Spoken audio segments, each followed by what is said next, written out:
Hello दोस्तों, आप सभी लोगों का LSY क्लासेज में स्वागत है। तो आज हम पढ़ने वाले हैं भारत का संवैधानिक विकास यानी कॉन्स्टिट्यूशनल डेवलपमेंट ऑफ इंडिया।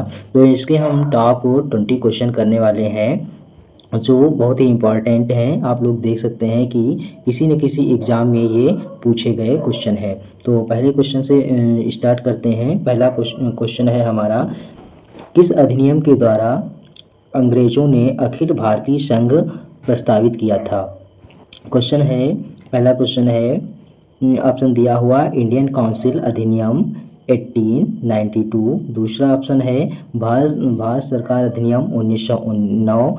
तीसरा ऑप्शन सी दिया हुआ भारत सरकार अधिनियम 1919। चौथा ऑप्शन डी दिया हुआ है भारत सरकार अधिनियम 1935। तो इसका सही ऑप्शन है 1935। ऑप्शन हमारा डी सही है। देख सकते हैं आप लोग इसकी व्याख्या देख सकते हैं। भारत सरकार अधिनियम 1935 में कुल 321 धाराएं तथा 10 अनुसूचियां थीं। इस अधिनियम को प्रमुख विशेषताएं निम्नलिखित हैं। केंद्र में द्वैध शासन की व्यवस्था की गई। एक अखिल भारतीय संघ की व्यवस्था जिसका निर्माण ब्रिटिश भारत के प्रांतों, चीफ कमिश्नर प्रांतों तथा देशी रियासतों से मिलाकर करना था, लेकिन लागू नहीं हो सकी क्योंकि देशी रियासतों का संघ में शामिल होना वैकल्पिक था, अनिवार्य नहीं था। प्रांतों में द्वैध शासन को समाप्त कर प्रांतीय स्वायत्ता की स्थापना की व्यवस्था की गई, जो 1937 में लागू हुई। प्रांतीय विधानमंडलों का विस्तार किया गया। प्रांतों में 11 से लेकर 6 विधानमंडलों, द्विसदनीय व्यवस्था की गई। केंद्रीय विधानमंडल के सदस्यों की संख्या में वृद्धि की गई। प्रांतों में मताधिकार का विस्तार किया गया। सामान्य निर्वाचन के और बहुकर इसे हजारों तक विस्तृत किया गया। वयस्कों को भारत से अलग कर दिया गया। एक संघीय न्यायालय 1937 में एक रिजर्व बैंक ऑफ इंडिया की व्यवस्था की गई। शक्तियों का विभाजन तीन सूचियों में किया गया है। का संघ सूची, ख राज्य सूची और ग समवर्ती सूची। अवशिष्ट शक्तियों को गवर्नर जनरल के पास थी। दूसरा क्वेश्चन है, निम्न में से किस एक ने भारतीय संघवाद को सहकारी साम्यवाद कहा है? इसमें पहला विकल्प है केसी ऑस्टेन। दूसरा ऑप्शन है सर आइवर जेनिक्स। तीसरा ऑप्शन है सर ऑस्टन। तो तीसरा ऑप्शन सही है, सर ऑस्टन सही है। की व्याख्या देख लेते हैं। ऑस्टन तो जितने प्रसिद्ध विधि व्याख्यान थे। ऑस्टन का मत था कि राजनीतिक सत्ता पूर्ण या संविधान व्यक्तियों के हाथों में गिरवता सुरक्षित रहती है। उनका विचार था कि संपत्ति के अभाव में वृद्धि और ज्ञान अकेले राजनीतिक क्षमता नहीं दे सकते हैं। जी ऑस्टन ने ही भारतीय संघवाद को सहकारी संघवाद कहा है। तो क्वेश्चन हमारा 3 है, भारत सरकार अधिनियम 1919 आधारित था मॉन्टेग्यू सुधार पर, मॉन्टेग्यू चेम्सफोर्ड सुधार पर, रेम्स मैकडोनाल्ड अवार्ड पर, नेहरू रिपोर्ट पर। तो ऑप्शन सही है हमारा बी।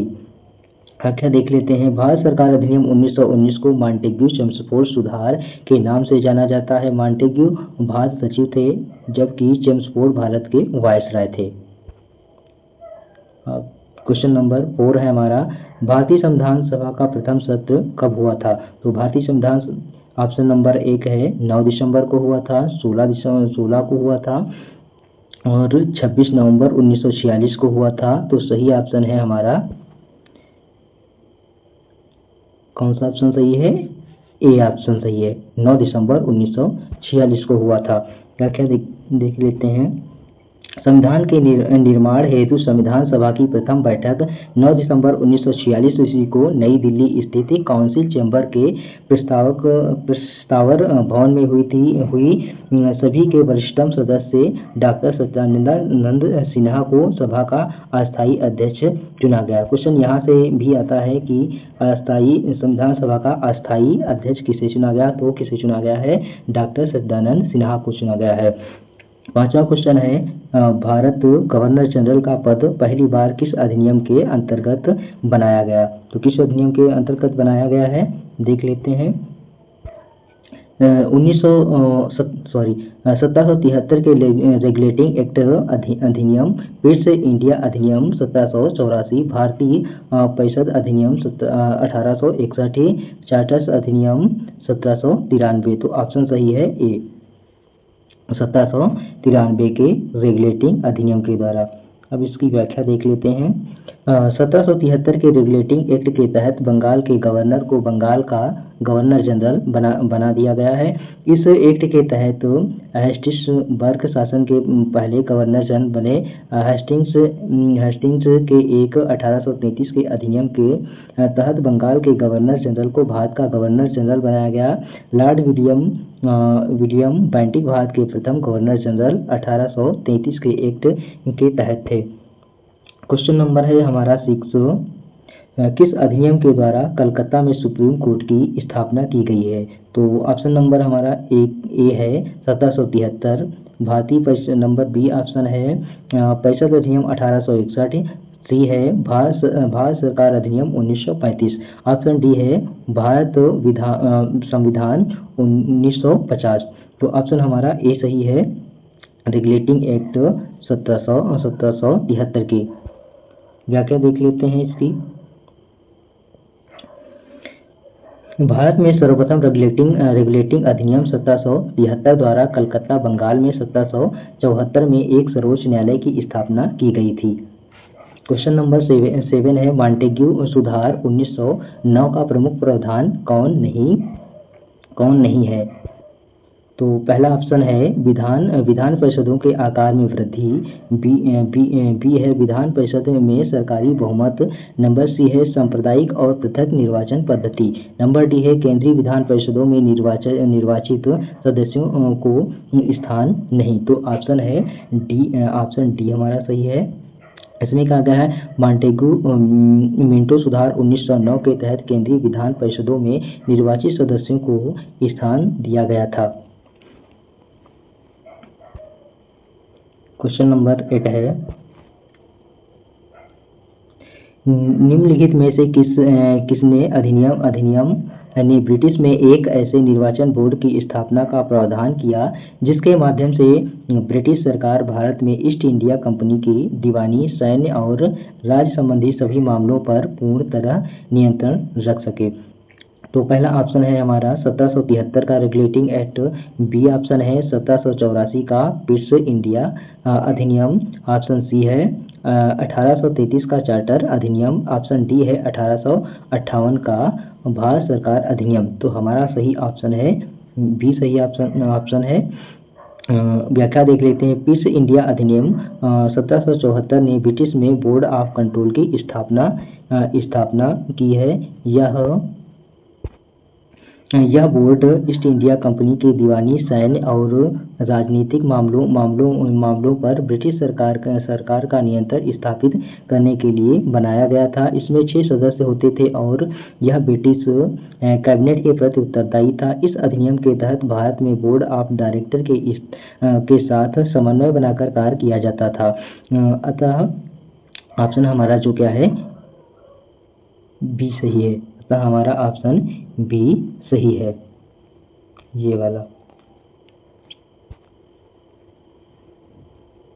क्वेश्चन नंबर 9 है हमारा, ब्रिटिश सरकार के किस अधिनियम ने सबसे पहली बार भारत में शिक्षा के लिए 1 लाख रुपए दिए। ऑप्शन ए है बुद्रुस का डिस्पैच 1854, नंबर बी है चार्टर अधिनियम 1813, चार्टर अधिनियम 1853, भारत परिषद अधिनियम 1892। तो सही ऑप्शन है हमारा बी चार्टर अधिनियम 1813 ईस्वी। तो व्याख्या देख लेते हैं। चार्टर अधिनियम 1813 में पहली बार भारत में शिक्षा के लिए 1 लाख रुपए का प्रावधान किया गया। दूसरा पॉइंट है, यह राशि साहित्य के पुनरुत्थान और वैज्ञानिक ज्ञान के प्रयास के लिए रखी गई थी। इस अधिनियम के तहत ईसाई मिशनरियों को भारत में प्रवेश की अनुमति दी गई थी। तो इसलिए हमारा कौन सा ऑप्शन सही है? ऑप्शन बी सही है, 1813 ईस्वी। क्वेश्चन नंबर 10 है, थोड़ा जूम कर लेते हैं। क्वेश्चन 10 है, निम्नलिखित अधिनियमों में से किस अधिनियम द्वारा गवर्नर जनरल की परिषद में एक विधि सदस्य की नियुक्ति हुई है? पहला ऑप्शन है मॉन्टेग्यू चेम्सफोर्ड सुधार अधिनियम 1919, भारत सरकार अधिनियम 1935, भारत परिषद अधिनियम 1861। ऑप्शन डी है चार्टर अधिनियम 1833। तो सही ऑप्शन है हमारा डी, भारत सरकार चार्टर अधिनियम 1833। व्याख्या देख लेते हैं इसकी। चार्टर अधिनियम 1833 द्वारा गवर्नर जनरल की परिषद में एक विधि सदस्य की नियुक्ति का प्रावधान किया गया। यह सदस्य विधि निर्माण में सहायता करता था। यह प्रावधान विधायी कार्यों को व्यवस्थित और विधि सम्मत बनाने की दिशा में महत्वपूर्ण कदम था। इसलिए हमारा ऑप्शन डी सही है। क्वेश्चन नंबर 11 है, कंपनी के व्यापारिक तथा राजनीतिक कार्यों को किस एक्ट द्वारा अलग किया गया? ऑप्शन ए है 1833, ऑप्शन बी है 1831, ऑप्शन सी है 1861, नॉन ऑफ दिस।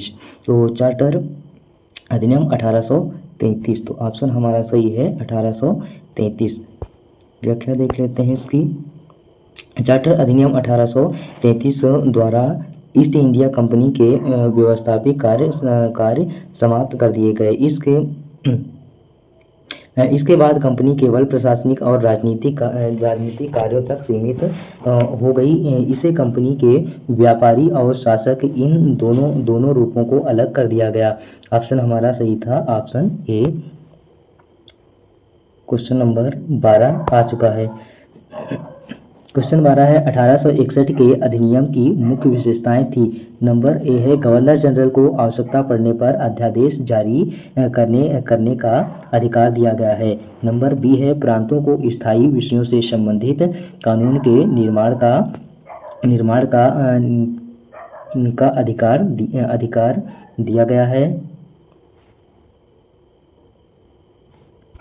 अधिकार दिया गया है। उचित शासन की व्यवस्था की गई है। उपयुक्त सभी सत्य हैं। तो ऑप्शन डी हमारा राइट आंसर है। ऑप्शन हमारा डी राइट आंसर है। व्याख्या इसकी देख लेते हैं। भारत परिषद अधिनियम 1861 की प्रमुख विशेषताएं हैं, गवर्नर जनरल को आवश्यकता पड़ने पर अध्यादेश जारी करने की शक्ति दी गई है। प्रांतों को स्थायी विषयों पर कानून बनाने की शक्ति दी गई है। उच्च न्यायालयों की स्थापना का प्रावधान दिया गया है। अर्थात ऑप्शन डी हमारा करेक्ट है।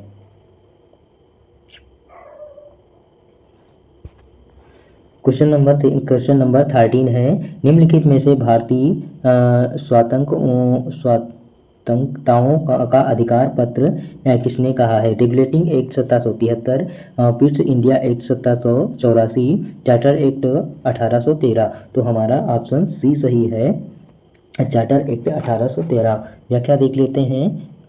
चार्टर एक्ट 1813 को भारतीय स्वायत्तताओं का अधिकार पत्र कहा जाता है। इस अधिनियम ने भारतीयों को कुछ मौलिक स्वतंत्रताएं प्रदान की, जिसमें धार्मिक स्वतंत्रता, कानून के पक्ष, समानता और व्यापार की स्वतंत्रता जैसे प्रावधान दिए गए हैं। तो ऑप्शन हमारा कौन सा सही था? ऑप्शन हमारा सी सही था।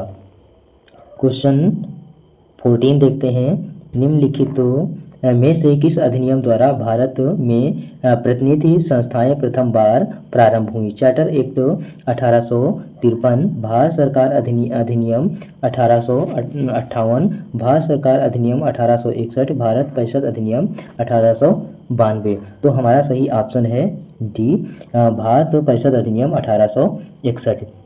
व्याख्या इसकी देख लेते हैं। भारतीय परिषद अधिनियम 1861 द्वारा गवर्नर जनरल की कार्यकारी परिषद में अतिरिक्त सदस्यों को नामित करने का प्रावधान किया गया। इनमें से कुछ सदस्य गैर सरकारी, गैर अधिकारी भी हो सकते थे। यही भारत में प्रतिनिधि संस्थाओं की शुरुआत थी। अतः ऑप्शन हमारा कौन सा सही था? सी 1861। ऑप्शन नंबर 15 देखते हैं। ऑप्शन नंबर 15 देखते हैं। निम्नलिखित में से किस एक अधिनियम के अंतर्गत अंग्रेजों ने भारत में पहली बार सांप्रदायिक निर्वाचक मंडल प्रणाली का प्रारंभ किया? भारत सरकार अधिनियम 1909, भारत सरकार अधिनियम 1919, भारत परिषद अधिनियम 1861, भारत परिषद अधिनियम 1862। तो हमारा सही ऑप्शन है ए, भारत सरकार अधिनियम 1909। इसकी व्याख्या देख लेते हैं। भारत सरकार अधिनियम 1909 मॉन्टेग्यू सुधार मार्ले मिंटो सुधार द्वारा पहली बार सांप्रदायिक निर्वाचक मंडल प्रणाली प्रारंभ की गई। मुसलमानों के लिए पृथक निर्वाचक मंडल की व्याख्या की गई। यह ब्रिटिश शासन की फूट डालो और राज करो की नीति का हिस्सा था। अन्य अधिकारियों में यह व्यवस्था नहीं थी। अन्य अधिनियमों में यह व्यवस्था नहीं थी। तो ऑप्शन देख लेते हैं। ऑप्शन नंबर क्वेश्चन नंबर 16 के लिए उदार के पद का चूचन कीजिए। पहला ऑप्शन है 1909 के अधिनियम के अंतर्गत, 1919 के अधिनियम के अंतर्गत, 1935 के अधिनियम के अंतर्गत, 1947 के अधिनियम के अंतर्गत। तो राइट आंसर हमारा है बी, 1919 के अधिनियम के अंतर्गत। 1919 के मॉन्टेग्यू सुधार द्वारा कार्यान्वित प्रदान किया गया। इस नियम के अंतर्गत प्रांतों में द्वैध शासन की व्यवस्था की गई। भारत के लिए उदारवाद का पद इसी अधिनियम के चुना किया गया। 1909 में व्यवस्था की गई कि 1935 में प्रांतीय स्वायत्तता की और 1947 में स्वतंत्रता संबंधी है। ऑप्शन क्वेश्चन नंबर 17 देख लें। 1919 के अधिनियम की प्रमुख में निम्नलिखित वार्ता थी। नंबर 1 है शास्त्रों में भारतीयों का स्थल बढ़ाया गया। सुशासन की समस्याओं का विकास किया जाए। ए और बी दोनों सही, उपरोक्त सभी गलत हैं। तो ऑप्शन हमारा सही है सी। 1919 के अधिनियम का उद्देश्य भारत में उत्तरदायी शासन को बढ़ाना था। इसमें से विधान परिषदों में भारतीयों की संख्या बढ़ाने और सुशासन की संस्थाओं के विकास की बात की गई। इसलिए ऑप्शन हमारा कौन सा सही है? सी करेक्ट है। क्वेश्चन देखते हैं 18 नंबर देखते हैं। निम्नलिखित में से कौन सा एक वर्ष नहीं है? भारतीय संविधान के मूल अधिकारों को शामिल करने के लिए नेहरू रिपोर्ट 1928 में सिफारिश किए गए। भारत सरकार अधिनियम 1935 ने मूल अधिकारों को प्रथम दिया। उपयुक्त गांधी 1940 में मूल अधिकारों को घोषित किया। क्रिप्स मिशन 1942 में मूल अधिकारों को प्रथम दिया गया था। तो ऑप्शन हमारा कौन सा सही है? ऑप्शन हमारा ए करेक्ट ऑप्शन है। व्याख्या देख लेते हैं। नेहरू रिपोर्ट 1928 में भारतीय संविधान के मसौदे के मूल अधिकारों की सिफारिश की गई थी। भारत सरकार अधिनियम 1935 या क्रिप्स मिशन 1942 के मूल अधिकारों का प्रावधान नहीं था। उपरोक्त गांधी 1940 ने भी इन्हीं घोषित नहीं किया। तो इसलिए ऑप्शन हमारा कौन सा सही है? ए। 19 नंबर क्वेश्चन देख लेते हैं। निम्नलिखित में से कौन सा एक भारत शासन अधिनियम 1935 के संविधित किया गया महत्वपूर्ण और स्थायी प्रारंभ? देश के लिए लिखित संविधान, विधानमंडल के लिए निर्वाचन एवं जवाबदेह प्रतिनिधि, एक संघ की योजना पर विचार, विधानमंडल के लिए सरकारी सदस्यों का नामांकन किया जाना। तो ऑप्शन हमारा सही है ए, देश के लिए लिखित संविधान। व्याख्या देख लेते हैं इसकी।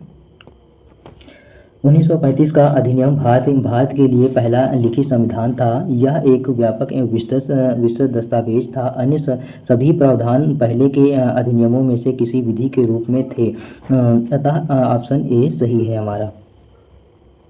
क्वेश्चन नंबर 20 है, ये लास्ट हमारा क्वेश्चन है। उसमें एक प्रश्न आप लोगों को होमवर्क के लिए दिया जाएगा। 1920 गवर्नर ऑफ इंडिया एक्ट 1935 को किसने दास्ता का एक नया अधिनियम पत्र कहा था? महात्मा गांधी, जवाहरलाल नेहरू, सरदार पटेल, राजेंद्र प्रसाद। तो ऑप्शन हमारा सही है ए महात्मा गांधी। ऑप्शन हमारा सही है ए महात्मा गांधी।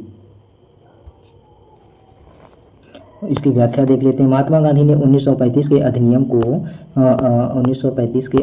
को दास्ता का एक नया अधिनियम पत्र कहा था। उनका मानना था कि यह अधिनियम दमनकारी और असमान था। अन्य नेताओं ने इस तरह की उपाधि नहीं दी। अतः ऑप्शन हमारा ए सही है, महात्मा गांधी।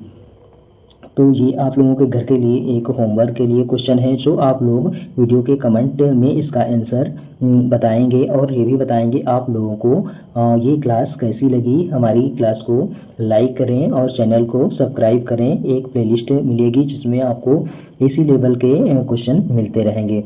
तो 21 नंबर क्वेश्चन है, ब्रिटिश संसद में भारतीय स्वतंत्रता अधिनियम कब पारित किया गया था? ऑप्शन ए है जनवरी 1947, ऑप्शन बी है जून 1947, ऑप्शन सी है जुलाई 1947, ऑप्शन डी है अगस्त 1947।